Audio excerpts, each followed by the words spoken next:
Bienvenue sur la chaîne de la radiesthésie étonnante. Tout le monde connaît la fleur de vie, cette forme géométrique découverte sur plusieurs sites à travers le monde et qui a donné lieu à de nombreuses interprétations.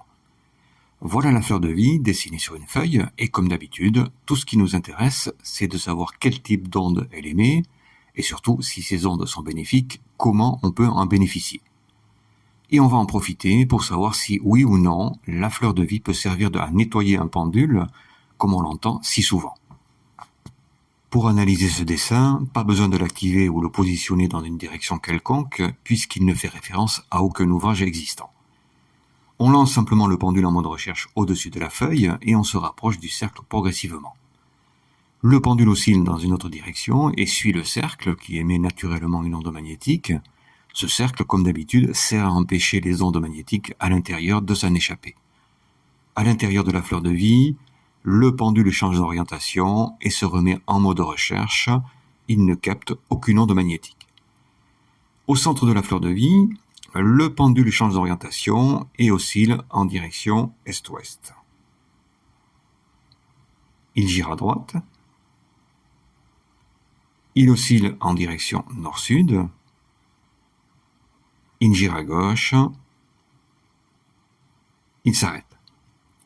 Le pendule a effectué la série 5 de la lumière et on en déduit qu'une onde lumineuse se diffuse à partir du centre de la fleur de vie, ce qui est déjà un bon signe. Jusqu'ici, rien de très étonnant, mais pour l'instant, on a seulement étudié les ondes émises dans la zone magnétique.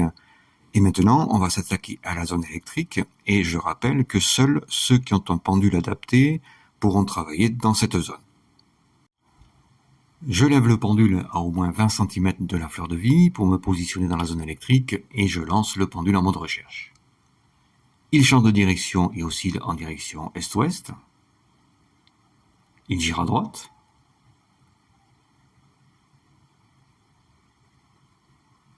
Il oscille en direction nord-sud. Il gire à gauche. Il s'arrête. Le pendule a effectué la série 10 de la radioactivité, ce qui veut dire que la fleur de vie est naturellement radioactive en ondes électriques. Qu'est-ce que ça veut dire concrètement ? Eh bien, si la fleur de vie est naturellement radioactive, elle va aider n'importe quel corps posé dessus à se désintégrer et comme d'habitude, si on pose un élément dessus par exemple, on trouvera directement son numéro atomique avec le pendule. Certains radiesthésistes utilisent la fleur de vie pour nettoyer leurs pendules, surtout ceux qui sont constitués de pierres, et quand on sait que les pierres ont la fâcheuse habitude de s'imprégner des ondes environnantes sans pouvoir s'en débarrasser naturellement, on va voir ce qu'il en est exactement. Alors je n'ai pas de pendule de ce type, mais je vais le remplacer par une pierre, une pyrite, et si je lance le pendule en mode recherche au-dessus, dans la zone magnétique, c'est-à-dire à 20 cm maximum au-dessus de la pierre, il gire à gauche, preuve que la pierre émet naturellement une onde magnétique négative. Dans la zone électrique, à 20 cm minimum au-dessus de la pierre, le pendule continue d'osciller en mode recherche, il ne capte aucune onde. Ce qui est normal puisque les pierres n'émettent que des ondes magnétiques et jamais d'ondes électriques, sauf quelques-unes comme le quartz ou le cristal de roche. Pour continuer cette expérience, il va me falloir charger cette pierre d'une onde différente que celle qu'elle émet naturellement, et pour ça, pas besoin de rituel complexe, il suffit d'utiliser les lois de la radiesthésie et une simple carte de couleur verte par exemple. On a déjà vu que la couleur verte émet une onde magnétique positive et négative à la fois, et une onde électrique positive et négative. Et la particularité de ce type d'onde, c'est qu'elle se propage toujours en direction est-ouest, et plus précisément vers l'ouest. Donc, à l'ouest de cette carte verte, je vais positionner ma pierre, à quelques centimètres seulement, mais je pourrais aussi bien la placer à plusieurs mètres de distance, le résultat sera le même. Et je vais laisser la carte et la pierre dans cette position pendant quelques minutes, et pendant ce temps, les ondes de la couleur verte vont se propager vers l'ouest, dans la direction où se trouve la pierre. Bon, il s'est passé 3 minutes, et je vais me débarrasser de la carte, je n'en ai plus besoin. Je vais lancer le pendule en mode recherche au-dessus de la pierre. Dans la zone magnétique, il oscille en direction est-ouest. Dans la zone électrique, il oscille en direction est-ouest. Donc cette pierre, qui naturellement émet une onde magnétique négative, vient de se charger des ondes de la couleur verte, simplement parce qu'elles sont restées côte à côte pendant quelques minutes seulement. Maintenant, comment faire pour se débarrasser de ces ondes et redonner à la pyrite son onde habituelle?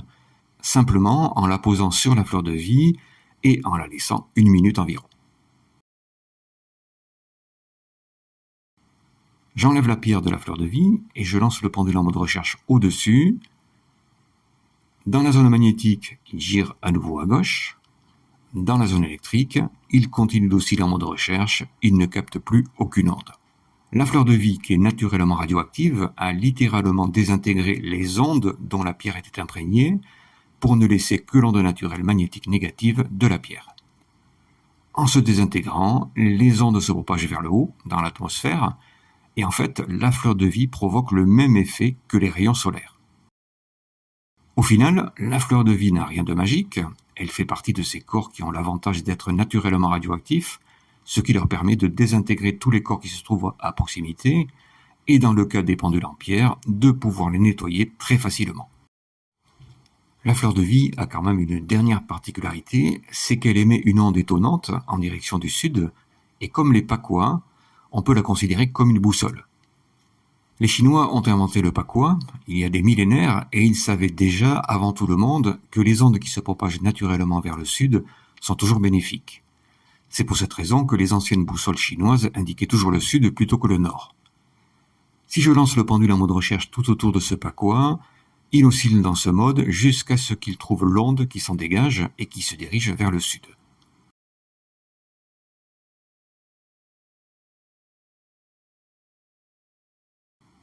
Et si je lance le pendule en mode recherche tout autour de la fleur de vie cette fois, il oscille dans ce mode jusqu'à ce qu'il trouve également l'onde qui se dégage de la fleur de vie et qui se dirige naturellement vers le sud.